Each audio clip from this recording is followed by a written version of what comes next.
जय माता दी दोस्तों। आने वाली वट सावित्री व्रत के लिए आप सभी माताओं बहनों को ढेर सारी शुभकामनाएं। भगवान श्री हरि विष्णु आपकी जोड़ी हमेशा सलामत रखें और आप जीवन पर्यंत अपने पति की लंबी आयु के लिए वट सावित्री का जो व्रत है वो करती रहें।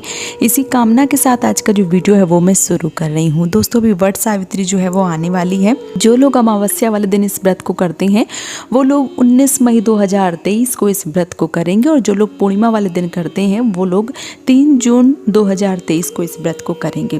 तो क्या होता है कि बहुत बार बहुत सारी माताओं बहनों को बहुत सारी चीज़ें जो है वो पता होती हैं, लेकिन हर साल क्या होता है कि वो भूल जाती हैं।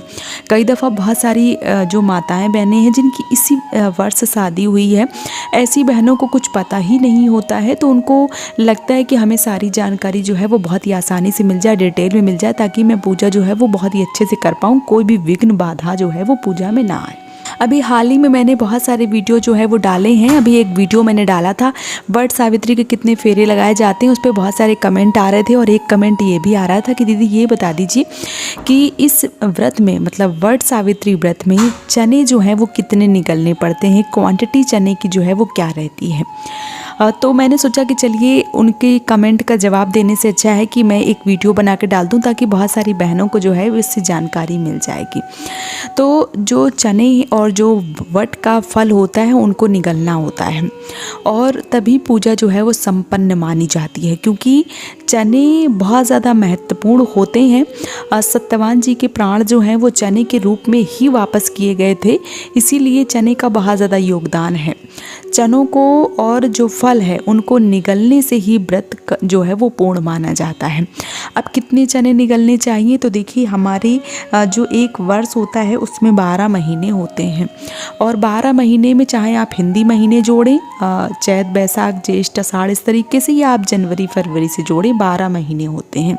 साथ ही साथ जो अकाल मृत्यु जैसे एक्सीडेंटल केस हो गया, या पानी से डूबने से हो गया, या किसी का हार्ट अटैक आ गया, या किसी भी A to Z दुर्घटना जो इसको बोला जाता है अकाल मृत्यु, तो 12 चने हर महीने के हिसाब से एक चना, तो 12 महीने के हिसाब से 12 चना और एक वट का फल जो नुकीला वाला हिस्सा होता है वो वट का एक फल जो है, उसके साथ में 13 चीज़ें मतलब 12 महीनों के लिए और एक महीना अकाल मृत्यु से बचने के लिए, इसलिए 13 चीज़ों का जो सेवन है वो किया जाता है। मतलब 12 चनों के साथ में जो एक वट का फल है उसको निगला जाता है। हमारे यहाँ ये परंपरा है और मैं पूरे आपको तथ्य सहित समझा रही हूँ कि 12 महीने हर महीने का एक चना होता है, इसलिए 12 चना 12 महीने के और एक फल जो है वो वट का, वो अकाल मृत्यु से बचने के लिए, इसलिए कुल मिला के 13 चीज़ें जो हैं वो निगली जाती हैं। तो हमारे यहाँ ये परंपरा है कि 12 चने और एक फल निगले जाते हैं। अगर आपके यहाँ की परंपरा है कि एक चना एक फल या 5 चने या जो भी आपके यहाँ अगर परंपरा है तो आप उस हिसाब से कीजिए।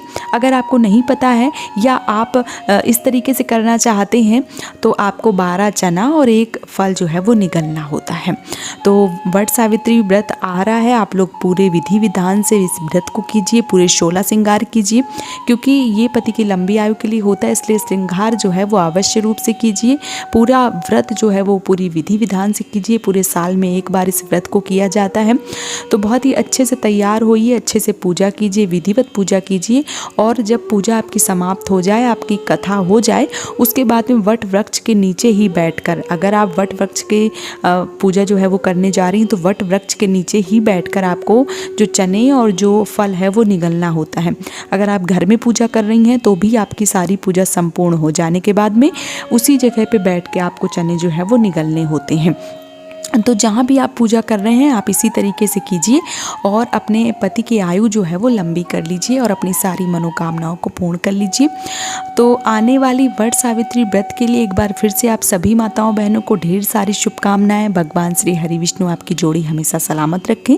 इसी कामना के साथ आज का जो वीडियो है वो मैं समाप्त कर रही हूँ। दोस्तों जय माता दी।